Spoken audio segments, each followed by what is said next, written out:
Rules లేకపోతే ఆటైనా అందమైన జీవితమైనా అడ్డదిడ్డంగా తయారవుతుంది. మీకు మామూలు మనుషుల్లా కోరికలు జీవితము కావాలనిపించలేదా అని అడిగాను సార్. ఏం చెప్పిందో తెలుసా? ఏం చెప్పింది? నా కలల్లో ఒక రాకుమారుడున్నాడు, ఆ తేజస్వి కోసం వెతుకుతున్నా అంది. పెళ్ళై కూడా నాకు ఈ నరకం ఎన్నాళ్ళు, ఎన్నేళ్ళు? నన్ను ముట్టుకోవద్దు, నన్ను ముట్టుకోవద్దు. ఆమె ఒంటరి జీవితంలో నుంచి మీ కంపెనీ కోసం మీకోసం అలమటిస్తుంది అన్న నమ్మకం మీకు పూర్తిగా కలిగినప్పుడు మీ సమస్యకి పరిష్కారం చాలా సులభం.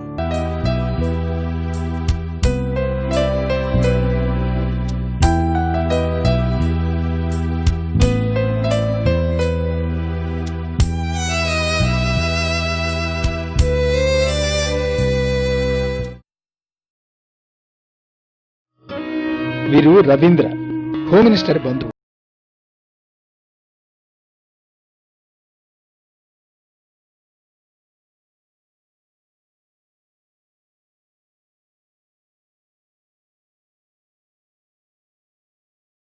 చాలా నిదానస్తుడు, మంచి మనిషి. భాస్కర్రావు గారు, మీరు నా గురించి ఎందుకు ఎక్కువగా చెప్తున్నానన్నా, మనతో వాళ్ళకి అవసరం ఉన్నంతకాలం మనం ఏం చెబుతున్నాం, వాళ్ళు ఏం వింటున్నారన్నది అనవసరం.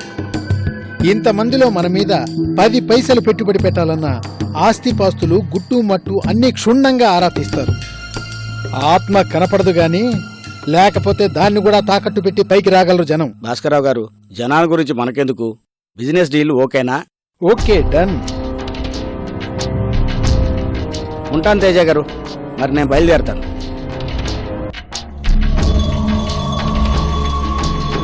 అది కాదండి, అందరికీ నేను మీ బిజినెస్ పార్ట్నర్ ఎందుకు చెప్తున్నారు? నిజమే చెప్పాను. నిజమా?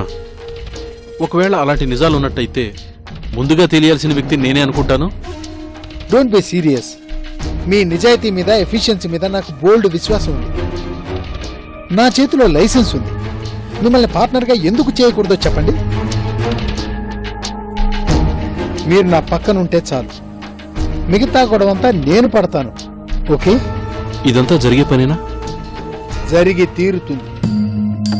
సమర్థుడు జీవితాన్ని గేమ్గా తీసుకుని వీలైనంత వరకు తన తెలివితేటల్ని పెట్టుబడిగా పెట్టి అమ్ముకొని తాకట్టు పెట్టుకుని బతికేస్తాడు.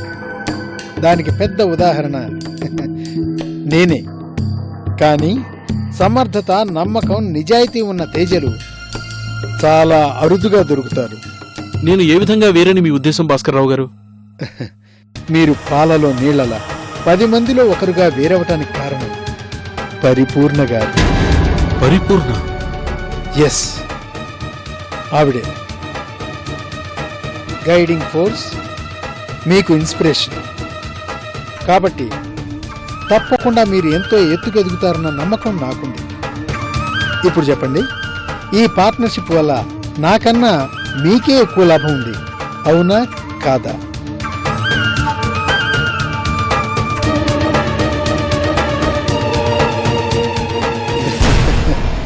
That's good.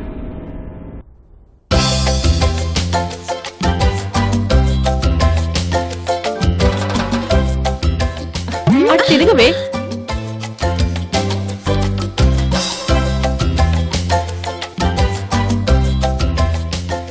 తేజ,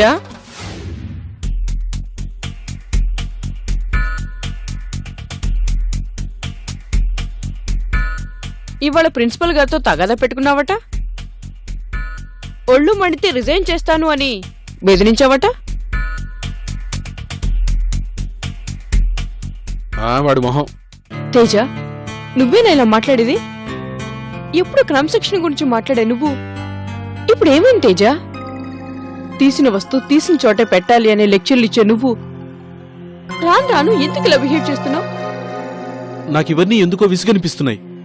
అదే ఎందుకని ఏమో తెలీదు. ఇలా ఉండటం ఇన్సెక్యూరిటీ లక్షణమేమో. ఏదో అభద్రతా భావం మనసును ఆవహించినప్పుడు. అదేం కాదు, ప్రతి పని జాగ్రత్తగా చేయడం, మరీ శుభ్రంగా కనిపించడం, చేసిన పని రోజు చేస్తూ ఉంటే ఆఖరికి ఆలోచనలు కూడా మొనాటి పరిధిలోకి వెళ్ళిపోతాయి. ఇవన్నీ అవసరమా అనిపిస్తోంది. ప్రిన్సిపల్ గారితో తగాదాకి కారణం? చెప్తాను. ఆయనకు కావలసిన వ్యక్తి ఓ రాజకీయ నాయకుడి కొడుక్కి పాస్ మార్కులు వేయమని నన్ను తీయగా బెదిరించబోతే రిటార్ట్ ఇచ్చాను. అయినా ఏమిటి ఈ వ్యవస్థ? ఓ పనికి మాలినవాడు తన తండ్రి పలుకుబడితో పరీక్ష పాస్ కావాలనుకుంటున్నాడు. దానికి కాలేజీ ప్రిన్సిపాల్ చేతులు కట్టుకుని గడగడా వణికిపోతూ సపోర్ట్ చేయడమా? ఇలాంటి బానిసత్వపు ఉద్యోగం ఉంటే ఎంత పోతే ఎంత అని 4 కడిగేశాను. మరీ అంత భీకర నిర్ణయాలకి రాకు తేజ. ఈ వ్యవస్థని ఒక్క రోజులో బాగు చేయలేవని నువ్వే కదా అంటావు. పైగా నువ్వు వచ్చాక కాలేజ్లోనూ లెక్చరర్లోనూ మార్పు వచ్చిందనుకుంటున్నారు తేజ. అంతా ఓ నాటకం. వాళ్ళని మార్చడం విసుగ్గా ఉంది. నువ్వే అలా అంటే ఎలా? క్యాంటీన్లో గ్లాసుల దగ్గర నుంచి టాయిలెట్ల దాకా అన్నీ ఒకళ్లే ఆలోచించాలి, మా అందరికన్నా మీరే బాగా ఆలోచించగలరు కాబట్టి ఆ పనిని మీరే ఆలోచించి చెయ్యాలి అని అంటారు. ఎదుటివాడి మేధస్సును సర్కస్ ఫీడ్స్లా చూడడం అలవాటు పడి అతను వెళ్ళిపోగానే అతని ఆలోచనల్ని విధానాల్ని సంపూర్ణంగా మర్చిపోవడం. అదే మన జాతికి పట్టిన దురదృష్టం. అందుకని జాబ్కి రిజైన్ చేశాను. వాట్? పోతే పోయింది వెధ ఉద్యోగం. మరైతే ఏం చేస్తావు? బిజినెస్. బిజినెస్? ఏం బిజినెస్? మాకు ఎక్స్పోర్ట్ లైసెన్స్ ఉంది. దాని ద్వారా చాలా ఏజెన్సీస్ని డీల్ చేయొచ్చు. ఏడాది తిరిగేసరికల్లా కోట్లు సంపాదించచ్చు. బిజినెస్ గురించి నీకేం తెలుసు? ఎవరికి మాత్రం ఏం తెలుసు? 2 కాఫీ పట్రా.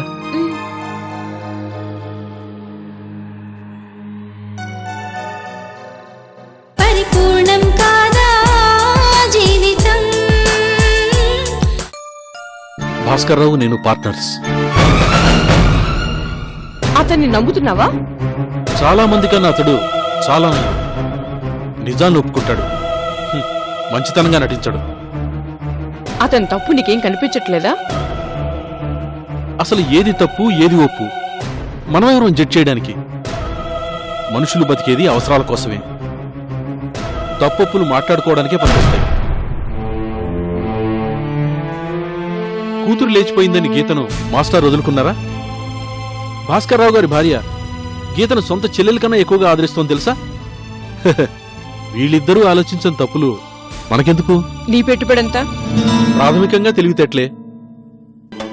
ఇనిషియల్గా ఓ 50,000 అవసరం ఉండొచ్చు. అది కూడా భాస్కర్రావు వద్దన్నాడు. కానీ ఇనిషియల్ ఎక్స్పెండిచర్, లీగల్ అడ్వైస్ అన్నీ నేనే చూసుకుంటున్నాను. 50,000 ఓకే. కానీ అతను నీ మీద ఇంత ప్రేమ చూపించడానికి కారణం? పరిపూర్ణ. What you say? నువ్వు నా వెనకాల టోటల్ ఇన్స్పిరేషన్ గా ఉంటావని. మీకు ఇన్స్పిరేషన్ పరిపూర్ణే కదా? అయితే తప్పకుండా పైకి వస్తారు. నేనుండటం ఏంటి? అసలు బిజినెస్ గురించి నాకేం తెలుసు?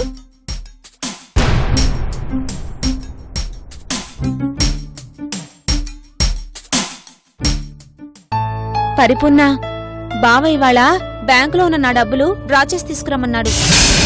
ఆ గోలంతా నాకు తెలీదు. నువ్వు తోడురావా? వద్దు, ఆ డబ్బులు రాచేకు. ఏ, ఎందుకొద్దు? రేపు బిజినెస్ ఏదైతే అటు ఉద్యోగం ఇటు వ్యాపారం 2 దెబ్బతింటాయి. చస్తే జరగదు. బావ చాలా తెలివైనవాడు. ఒకవేళ అలా జరిగితే మా కర్మ అనుకుంటాం. వద్దు, ఒక్క 2 రోజులు వెయిట్ చేయి. పెద్దనాన్న వచ్చాక కనుక్కొని చేద్దు గాని. మా డబ్బు మా ఇష్టం.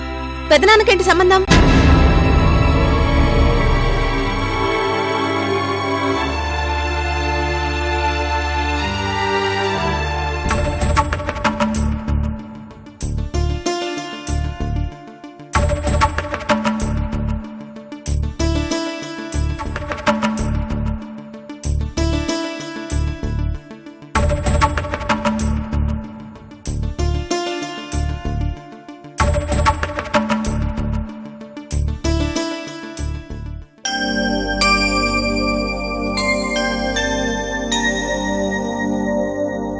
తీసుకోండి, నా డబ్బు తీసుకుని హ్యాపీగా ఉండండి.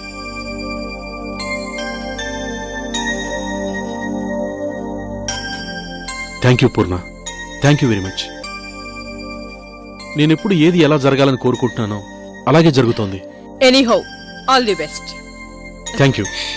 మా బావ చాలా గొప్పవాడవుతాడు.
చాలా మంచిలు కొన్నావురా.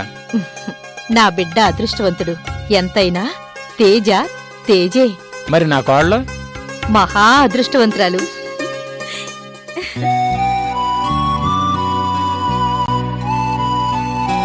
ఏం పూర్ణ, ఇల్లు నచ్చలేదా? బాగుంది, చాలా బాగుంది. బావ వ్యాపారం చేస్తాను అంటే భయపడ్డావు. నేను చెప్పానా బావ గెలిచి తీరుతాడని? ఇప్పుడు చూడు. పరిపూర్ణ, నువ్వు మాతోనే ఉండు. సారీ సులక్షణ, ఇంత విశాలమైన ఇంట్లో నాకు నిద్ర పట్టదు.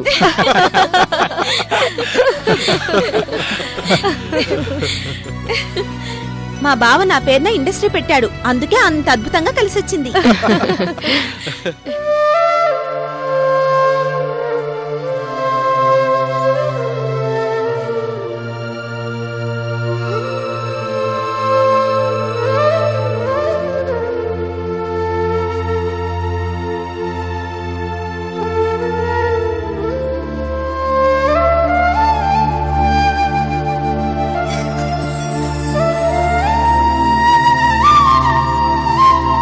అదిగో ఆ ఎదురుగా కనపడేదే నువ్వు ఉండే ఇల్లు.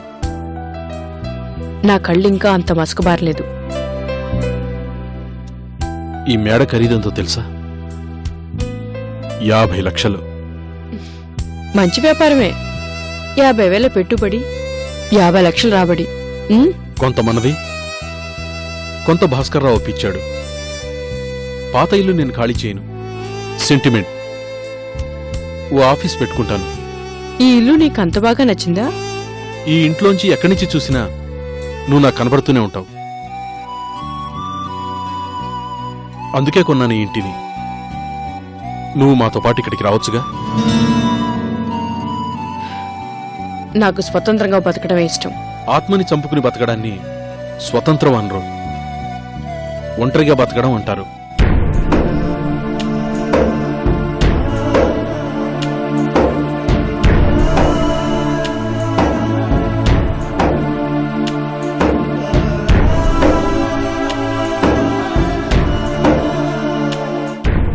పూర్ణ, ఐఎమ్ సారీ. పరిపూర్ణం కాదా జీవితం?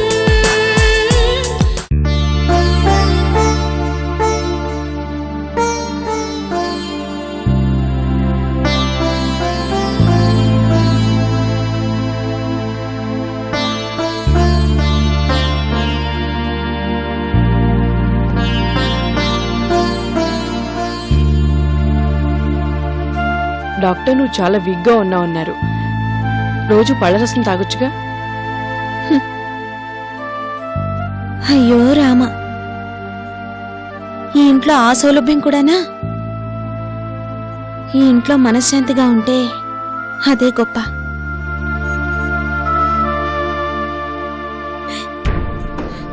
నువ్వేమీ అనుకోక పూర్ణ. కాసేపు నీ ఒంట్లో హాయిగా పడుకుంటాను ప్లీజ్.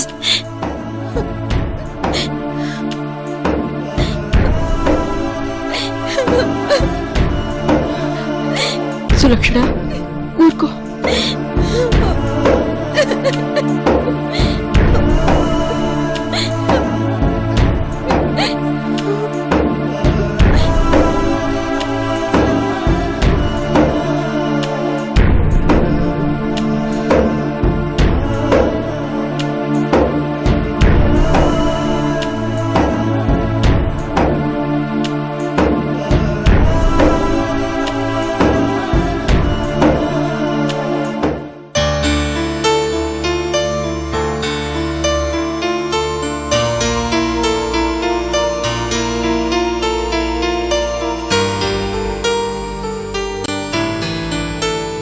వచ్చే జన్మంటూ ఉంటే సులక్షణగా పుట్టాలి.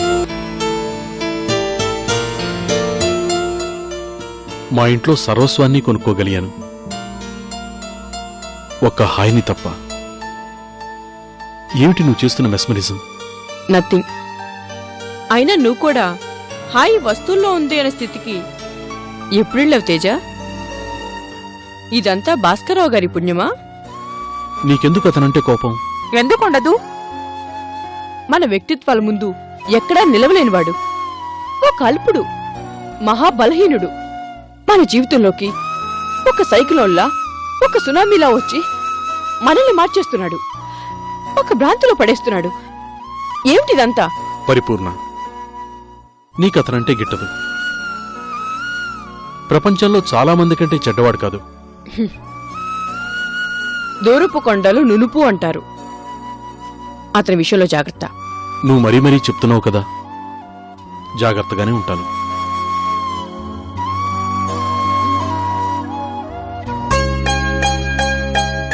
సులక్షణ లేస్తోందా? లేవలేదు, జ్వరం. అవునా? జ్వరం తగ్గేదాకా నువ్వు కాస్త తోడుగా ఉండొచ్చు కదా.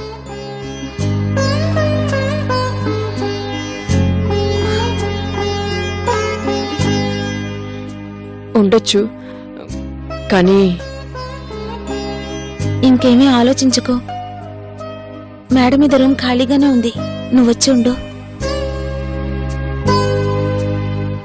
సరేనా?